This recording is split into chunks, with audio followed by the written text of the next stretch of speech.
South Korea. A country that seamlessly blends the old with the new, the traditional with the modern.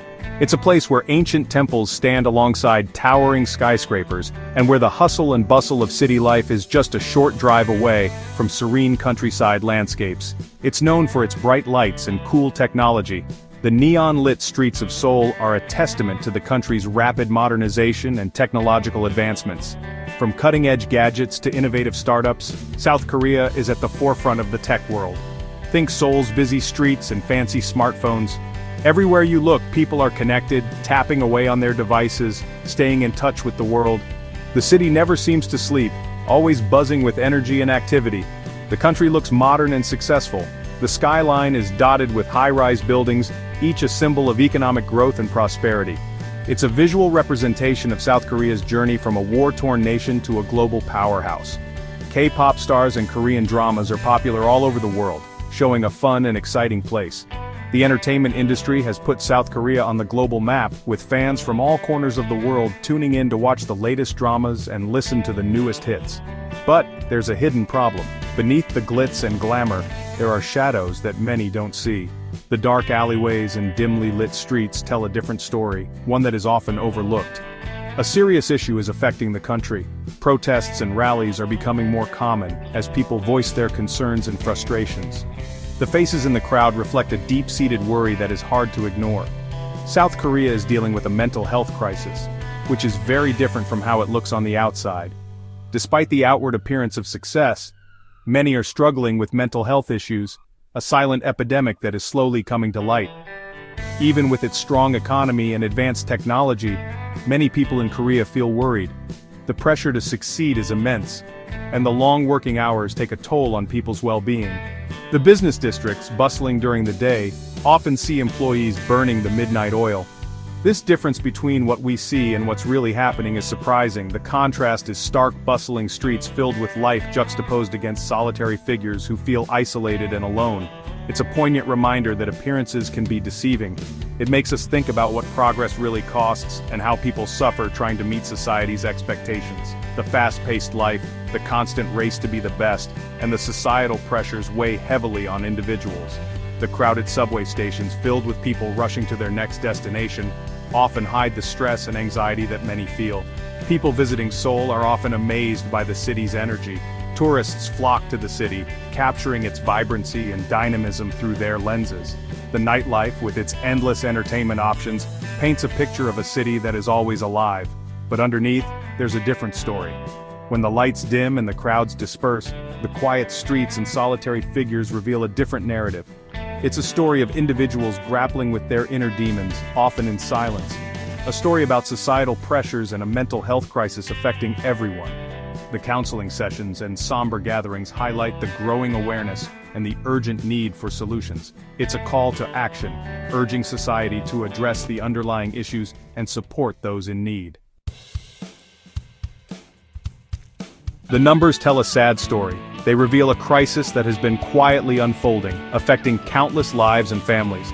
South Korea has the highest suicide rate among developed countries, a tragic distinction that has persisted for years. This alarming trend has been true for over 20 years, reflecting deep-rooted issues within the society. In 2020, 24.1 out of every 100,000 Koreans died by suicide.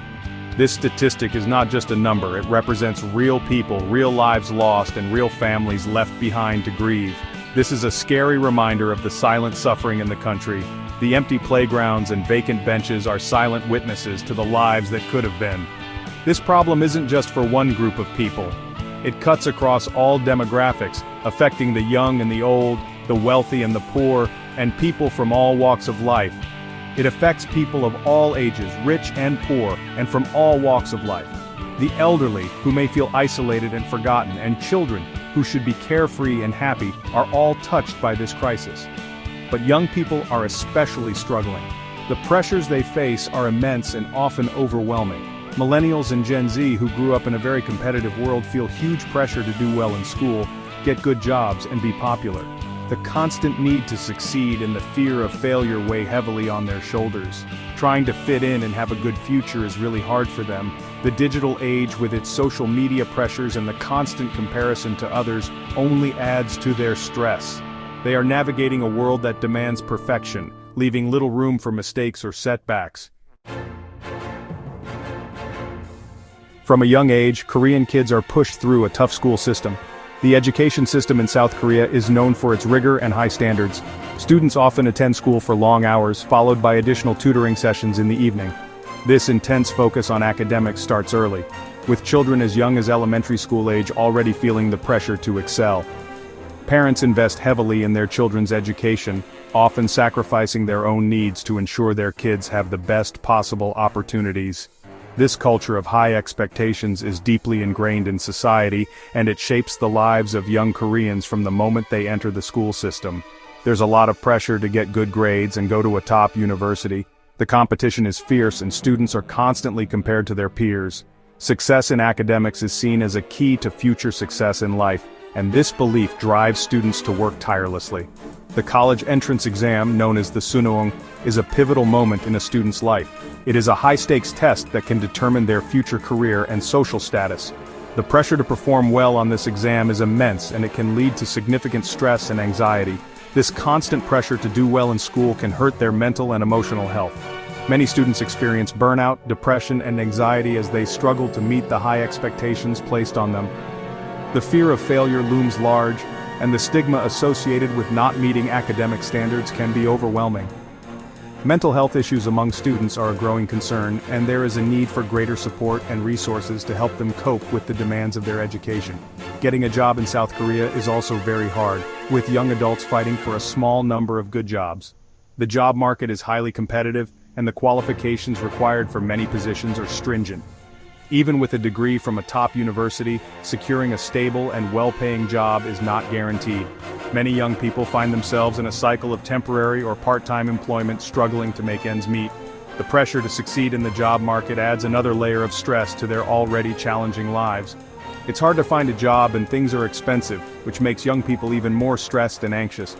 The cost of living in South Korea is high, particularly in major cities like Seoul.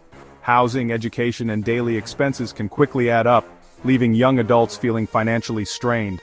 The economic challenges they face can lead to feelings of hopelessness and uncertainty about the future. Many young people are delaying major life decisions such as marriage and starting a family due to financial instability. It's hard for them to see a good future, especially because it's so hard to find affordable housing.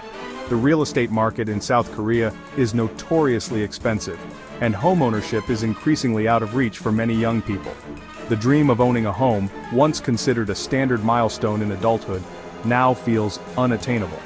High property prices and limited availability of affordable housing options force many young adults to live with their parents or rent small apartments. This lack of independence can be frustrating and disheartening. Owning a home, which used to be a normal part of Korean life, feels impossible for many young people. The societal expectations to achieve certain milestones, such as homeownership, are still prevalent. But the reality of the economic situation makes it difficult to meet these expectations. The weight of these unfulfilled aspirations can be heavy, leading to a sense of disillusionment and frustration. Despite these challenges, many young Koreans continue to strive for a better future, holding on to hope and resilience in the face of adversity. On top of all this pressure, there's something called hwabyung. It's sometimes called anger syndrome. Hwabyung is when you hold in your anger and resentment. This bottled-up anger, often caused by societal pressures, relationships where some people have more power than others, and feeling like things aren't fair, can make you feel sick physically and mentally. Trouble sleeping, feeling tired, stomach problems, and even thinking about suicide are some ways hwabyung can show up. While hwabyung can affect anyone, it's becoming more common in younger generations who are struggling in modern Korean society. The pressure to fit in, not having control over their lives, and feeling like things aren't fair, makes them angry. Another problem is the importance of kibun in Korean culture. Kibun is about keeping things peaceful and avoiding arguments. Kibun is good for getting along with others, but it can also mean people hide their true feelings, especially negative ones. They do this so they don't upset anyone. Hiding your feelings all the time is hard work. It can make you feel lonely, resentful, and even depressed.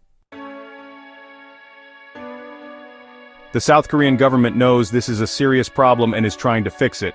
In 2017, they changed the mental health law to make hospital stays shorter and protect patients' rights.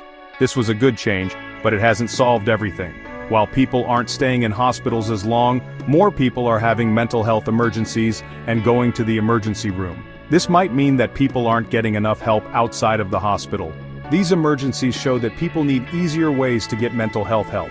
More and more people are realizing that preventing problems early on is very important.